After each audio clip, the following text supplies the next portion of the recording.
নমস্কাৰ আজি মই আপোনালোকৰ আগতে লৈ আহিছোঁ নতুন এটা ভিডিঅ' এই ভিডিঅ'টো হৈছে মেথি শাকৰ ব্যঞ্জন এই ব্যঞ্জনখন খাবলৈ খুব ভাল লগা হয় আৰু মই যিদৰে বনাইছোঁ এইদৰে বনালে মেথি শাক তিতাও নহয় খাবলৈ আশা কৰোঁ মোৰ এই ভিডিঅ'টো চাই আপোনালোকে ভাল পাব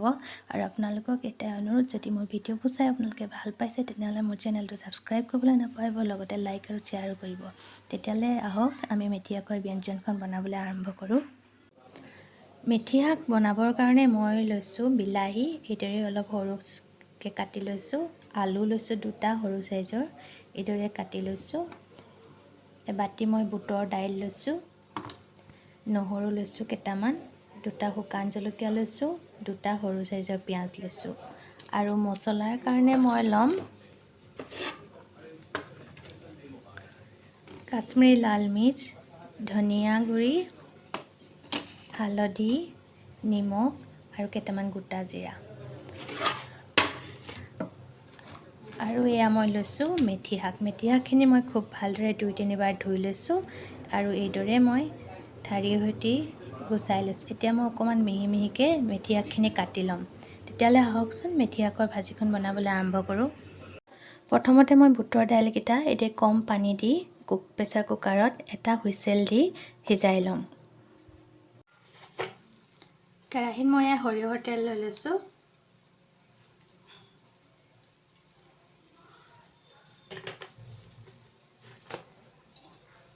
তেলখিনি খুব ভালদৰে গৰম হ'বলৈ দিব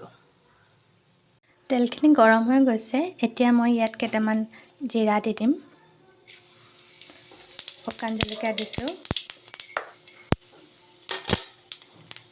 নহৰুকেইটা এইদৰে মই সৰু সৰুকৈ কাটি লৈছোঁ পিঁয়াজ দিম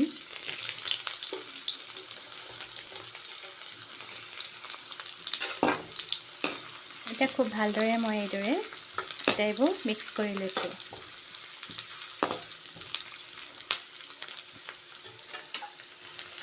2 মিনিটমান এইদৰে ভাজি লৈ পিনি মই ইয়াত বিলাহী কিডোখৰ দি দিম 2 মিনিট হৈ গৈছে এতিয়া ইয়াত মই বিলাহী দি দিছোঁ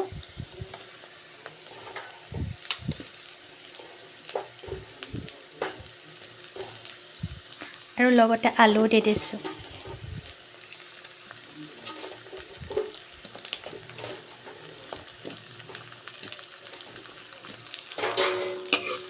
এতিয়া খুব ভালদৰে এইদৰে লৰাই ল'ম মই আৰু ইয়াত এতিয়া এটা এটাকৈ মছলা দি যাম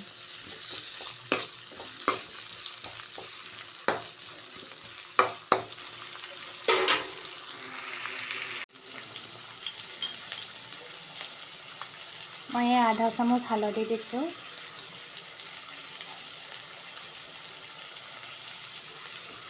আধা চামুচ কাশ্মীৰী লাল মিৰ্চ দিছোঁ আৰু আধা চামুচ ধনিয়া গুড়ি দিছোঁ এতিয়া খুব ভালদৰে মই এইদৰে আটাইবিলাক মিহলাই ল'ম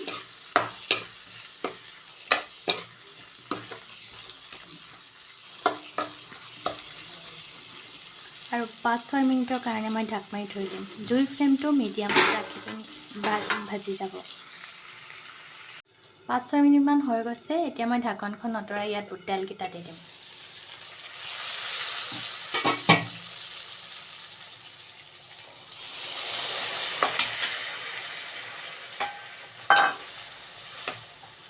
এতিয়া মই জুইৰ ফ্লেমটো বঢ়াই দিম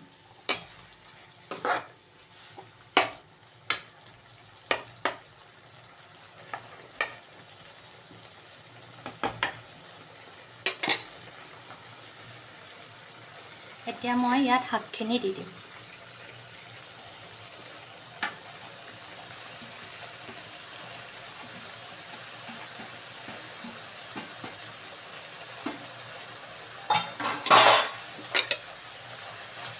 এতিয়া খুব ভালদৰে মই মিক্স কৰি ল'ম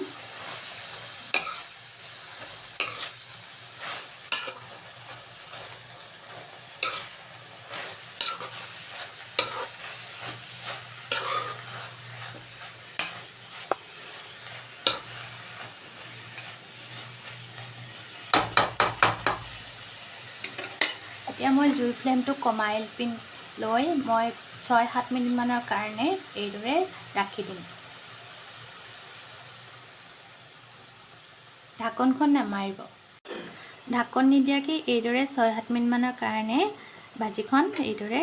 জুইৰ ওপৰত ৰাখি থ'ব। মই এতিয়া আন্দাজমতে নিমখ দি দিছোঁ ইয়াত।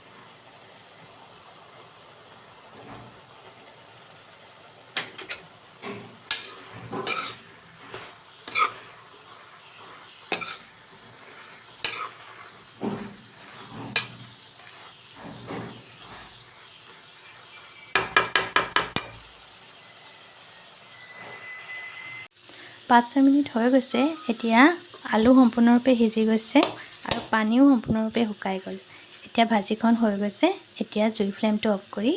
ভাজিখন কেৰাহীৰ পৰা নমাই ৰাখিব পাৰে। মেথি শাক এইদৰে বুট দাইল আৰু আলু বিলাহী দি বনালে খাবলৈ খুবেই ভাল লগা হয়। আশা কৰোঁ আপোনালোকে মোৰ ভিডিঅ'টো চাই ভাল পাইছে আৰু আপোনালোকে যদি ভাল পায় তেনেহ'লে মোৰ চেনেলটো ছাবস্ক্ৰাইব কৰিবলৈ নাপাহৰিব, লগতে লাইক আৰু শ্বেয়াৰো কৰিব। ধন্যবাদ।